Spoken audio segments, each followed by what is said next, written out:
Africans, like we don't have anywhere else to go. Like as a person who has traveled, Nigerians are everywhere in the world. They leave Nigeria to go to other countries. Sometimes, most of the time, it's to seek better or greener pastures, right?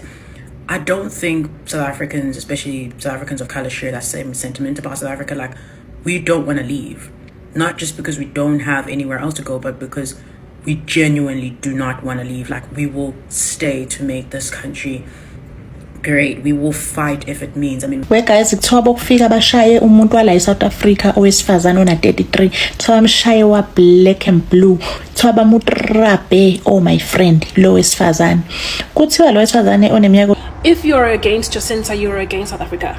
I honestly thought we had all gotten past the point of calling Jacinta xenophobic, because I thought we had all determined it's not rooted in xenophobia. It is in fact rooted in trying to help our country imagine. If you didn't know, now you know. There's a lot going on in Nigeria. I just came across a video of a lady in Nigeria saying how she envies us as South Africans. And the truth is, and she was basically speaking about how, we talk about a family meeting at 8 p.m. when Ukakek is about to speak. And we talk about how we can take it to the streets and in a way that's safe and so forth. But I was thinking about this because the truth is, we as South Africans, especially South Africans of color, particularly Black South Africans, like we don't have anywhere else to go. Like, as a person who has traveled, Nigerians are everywhere in the world. They leave Nigeria to go to other countries. Sometimes, most of the time, it's to seek better or greener pastures, right? I don't think South Africans, especially South Africans of color, share that same sentiment about South Africa. Like, we don't want to leave. Not just because we don't have anywhere else to go, but because we genuinely do not want to leave. Like, we will stay to make this country great. We will fight if it means. I mean, we saw what happened just this Friday with the Purple Movement. So I think that's the other thing. It's like the love for our country, the passion for our country. Not to say that Nigerians don't love their country, because I would argue that they are one of the most prideful, in a good way, prideful countries in Africa as well. But I think they just don't have that same drive, that same fight when it comes to sticking it up and fighting for their country. Like, if anything, the people that could change the situation of Nigeria are the ones that leave Nigeria. They go to America, they go to England and all these places. And maybe it's because they also, self-preservation. Like, they don't want to die for a cause that maybe necessarily don't have to die for. Because, in Nigeria, unfortunately, you can get killed. We've seen what's transpired in the last year and the year before and over the years, right? And so I think people need to understand that, like, as South Africans, we feel like we don't have any other choice but to stick it out. Like, we will fight because there's nowhere else to run to. Like, it's not just straightforward. If we don't fight, then that's it. It's the end of us. So, this is our home, man. This is our home. Like, if anything, South Africans are returning home, It reminds me of that song, ethi noma ngabe izindlu zodaka kusekhaya la, noma ngabe izindlu ezine-corruption, noma ngabe izindlu ezinobugebengu, at the end of the day kusekhaya. We guys, kuthiwa bokufika bashaye umuntu wala eSouth Africa owesifazane ona 33, kuthiwa bamshaye wa black and blue, kuthiwa bamutrape. Oh my friend, lo wesifazane, kuthiwa lo wesifazane oneminyaka 33 wabanikeza inotice yokuthi ucela bephume. Baqashe kwakhe, banesitolo kwakhe, wabanika inotice yokuthi ucela bephume. Maye ecela bephume kanjalo ke bavuma laba bangasho lutho. Hayi, uthe makushaya isikhathi sokuthi semele ukuthi bephume ke manje, wabatshela futhi ukuthi hayike isifikile isikhathi abangasho lutho, bavuma futhi bathi bazophuma. Emva lapho ke kuthiwa uma stand lo uthe uye mall, maye mall wasesilo my friend, yithi ngikulift ngoba vele nami ngiyangakhona. Wasemfaka emotweni. Hayi mayemfaka emotweni ahambe naye. Mayihamba naye thiwashintsha iroute. Hayibo, mayibuza lo wesifazane hayibo siyaphi njengamanje, thiwa bathi my friend lona hayi ngifuna ukukhombisa la ngihlala khona igolf. Yabo, thiwa wesifazane avume vele. Thiwa uthe mayethi kanti uya kwenye indawo, makufika kuleyo ndawo wamqathaza phansi, thiwa kwavela abanye my friend. Thiwa bamenzani, thiwa bamshaba mdabula isilevu nala esiphongweni unesifoco. Bamshaye ngento la nje ezomenza ukuthi abe nesifoco esiphongweni. Thiwa ulwela impilo yakhe kuze kwasiza omakhelwana ababonile leso senzo senzeka, bafonela amaphoyisa mayifika eza amaphoyisa afika thathe laba abantu laba bawu2 bokufika ababophe bobabili, then athatha usisi lo kuthiwa gijinyiswe esibhedlela. Thiwa kumanje ulwela impilo yakhe usisi lo.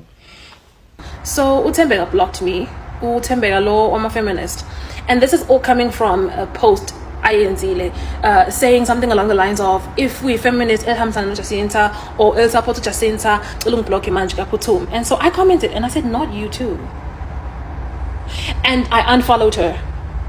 And then a couple people liked my comment, and I came back to go view the post, but I couldn't see the post anymore. That's when I realized, oh, you block you. Now this is worrying for a couple of reasons. If it wasn't something so serious and crucial, I probably wouldn't say anything, because I try to stay away from social media discourse, right? Because I've just got so much going on. Like, I can't handle, all of this discourse. It comes with a lot. You literally have to handle it. But if it wasn't so serious, I would not be addressing it. I honestly feel like she needs to just stick to the feminist content, because Les on Fight Latin, if you're against Jacinta, you're against South Africa. If you are against Jacinta, you are against South Africa. And I honestly thought we had all gotten past the point of calling Jacinta xenophobic, because I thought we had all determined it's not rooted in xenophobia. It is in fact rooted in trying to help our country emancipate itself, because we cannot handle. I mean, it's pretty straightforward. But obviously now, some people, you, Thembeka, are trying to be extra woke and sound politically correct or whatever it is.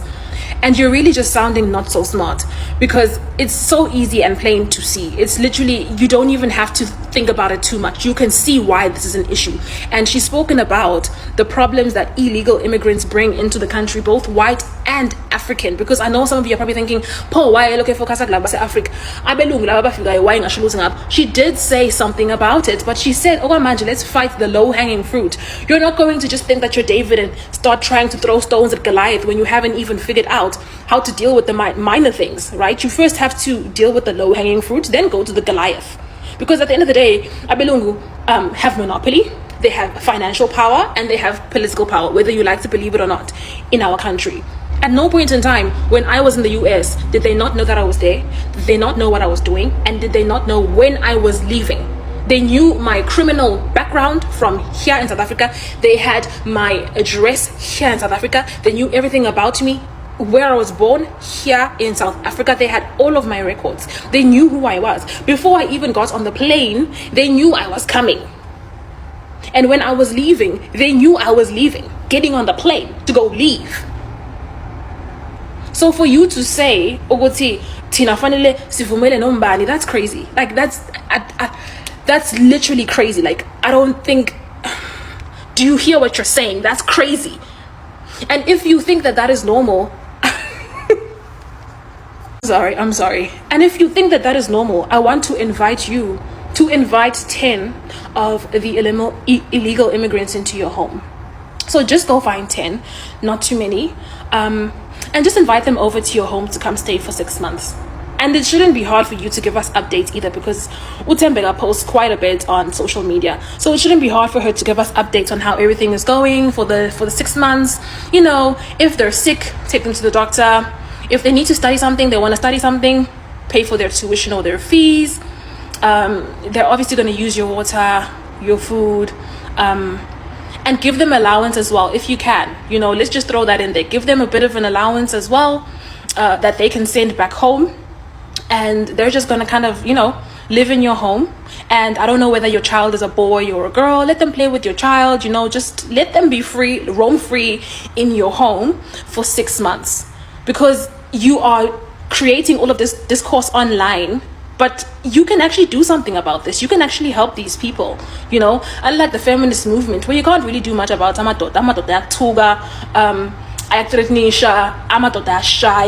all of those things. You can't really do much about that. Like, you can't stop that.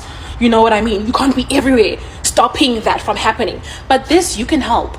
You can invite 10 people that you have no idea are from where or anything about them. In fact, don't you dare learn what their names are or where they come from or what they're coming to do.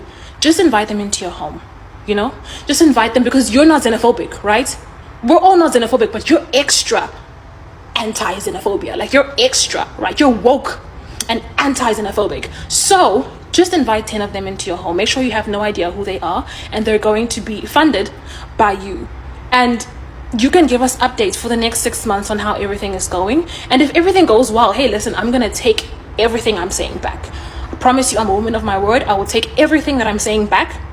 But I really need you to stand on what you're saying. Start standing on what you're saying. You know, don't just come online and the feminist thing, lovely, mwah, 10 out of 10, love it. But this one, you can make a difference. You can help them. So tell us how it goes.